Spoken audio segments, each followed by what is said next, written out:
Most gardeners think the way to fix tired soil is to keep adding more compost. More bags, more wheelbarrows, thicker layers every season.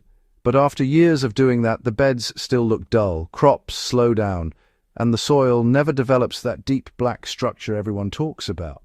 The mistake isn't that compost is bad. The mistake is assuming compost alone builds living soil. Without microbial activation, a lot of that organic matter just sits there slowly breaking down instead of turning into stable humus. The real transformation happens when microbes explode in population. That's when soil starts darkening, clumping into crumbs and holding water like a sponge. Roots spread easier, nutrients stop leaching away, and plants stop struggling through the middle of the season. And in my experience working with raised beds, field plots, and even hydroponic biofilters, the fastest way to trigger that change is with something most gardeners overlook: finely ground compost powder. The product I've been using lately is a high-quality compost powder made from fully matured compost that's been dried and milled into a fine microbial starter. It's basically concentrated biology in powder form. Instead of adding inches of raw compost, you're introducing billions of dormant microbes along with the compounds that stimulate humus formation. When you water it in, the soil food web wakes up fast. If you want to try the same product I've been testing, I've placed the link in the video description so you can see exactly what I'm talking about.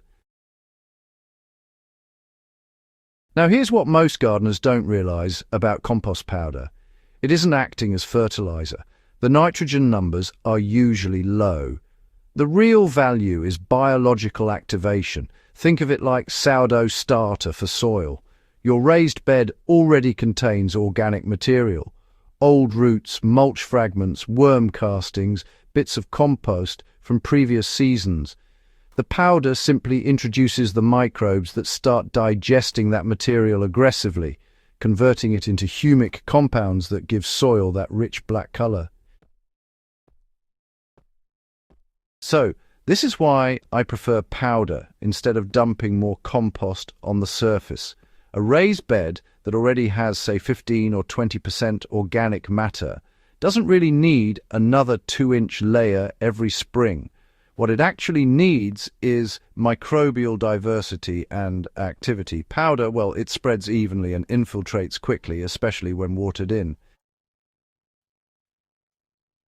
Let me explain exactly how I apply it, because, honestly, the method matters.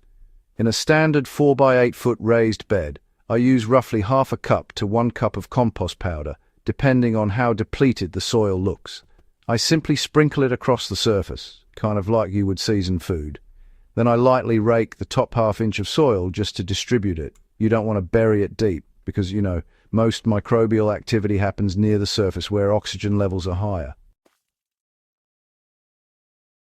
After that, the key step is watering thoroughly, not just a light spray. I soak the bed until moisture penetrates 6 to 8 inches deep. Moisture is what activates the microbes. Within 24 to 48 hours, microbial respiration ramps up dramatically. If you stick your hand into the soil after a day or two, you'll often feel warmth from microbial metabolism. And here's something interesting I've observed over and over again. Within a couple of weeks, the soil starts changing color. That dusty brown garden soil gradually shifts toward a darker, richer tone. It doesn't happen instantly, but by the end of a growing season, the difference can be obvious. That color change isn't cosmetic. It's humus forming.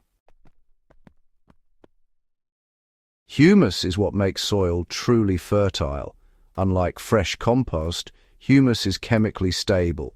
It can hold nutrients like nitrogen, calcium, and potassium in a form plants can access slowly.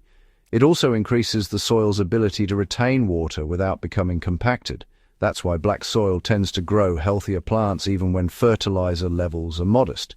And raised beds benefit from this even more than in-ground gardens because raised beds lose organic matter faster. Warm temperatures and good aeration speed up decomposition. Without constant biological replenishment, beds slowly become mineral soil again. Another place where compost powder shines is during crop transitions. Let's say you just harvested a heavy feeding crop like tomatoes or cucumbers. Instead of stripping the bed and adding wheelbarrows of compost, I remove the old roots, sprinkle about half a cup of powder across the bed, and then plant the next crop. Within a week, the microbial community rebounds and the soil biology is ready to support new seedlings. It also works surprisingly well in hydroponic support systems. Now, I'm not talking about dumping compost powder directly into nutrient reservoirs. That would clog everything. But when you're running systems that use biological filtration or media beds, a small pinch of compost powder can help establish beneficial microbes that stabilize nutrient cycling. Aquaponic growers have been doing something similar for years by introducing soil microbes into biofilters. The same principle applies. Biology drives nutrient availability. But I do want to correct one piece of gardening advice that gets repeated a lot online. People say the best way to build soil is simply to add organic matter continuously. That's only half the equation. Organic matter without microbial activity eventually stagnates. You end up with partially decomposed material that doesn't integrate into the soil structure.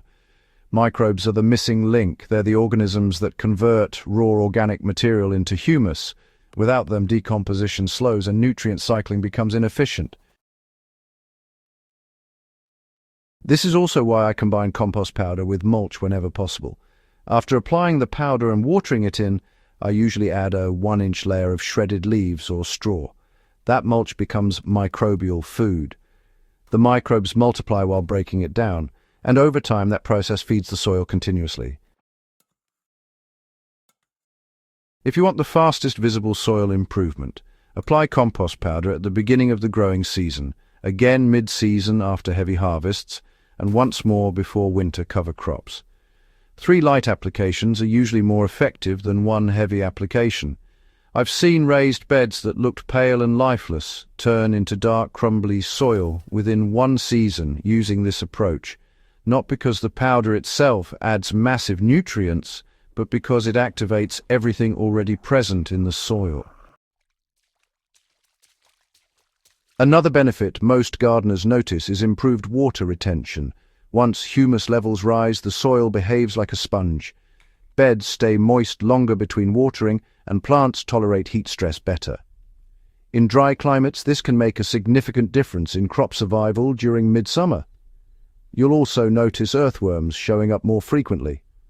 Worms follow microbial activity because microbes are part of their food source. When the soil food web is active, worms multiply, and their castings further enrich the soil. It becomes a positive feedback loop. Healthy microbes support worms. Worms improve soil structure. Improved structure supports more microbial life, and the soil keeps getting darker and richer each season. One final tip from experience: don't overdo it, because the powder is concentrated biology. A little goes a long way. Dumping cups of it into a small bed won't accelerate the process. Microbial populations grow based on available organic material, not just the number of microbes introduced. Think of the powder as a catalyst rather than a fertilizer. When used correctly, it kickstarts a biological process that turns ordinary garden soil into something far more productive. And once you've seen that transformation happen, when your raised beds start developing that deep black, crumbly texture, you'll realize that building soil isn't about adding more inputs. It's about activating the life that makes soil function in the first place. If you enjoy practical gardening methods that actually improve the quality of the food you grow, make sure you subscribe to the channel and share this video with another serious gardener. The more people understand how to build real living soil, the better our gardens and our harvests are going to be.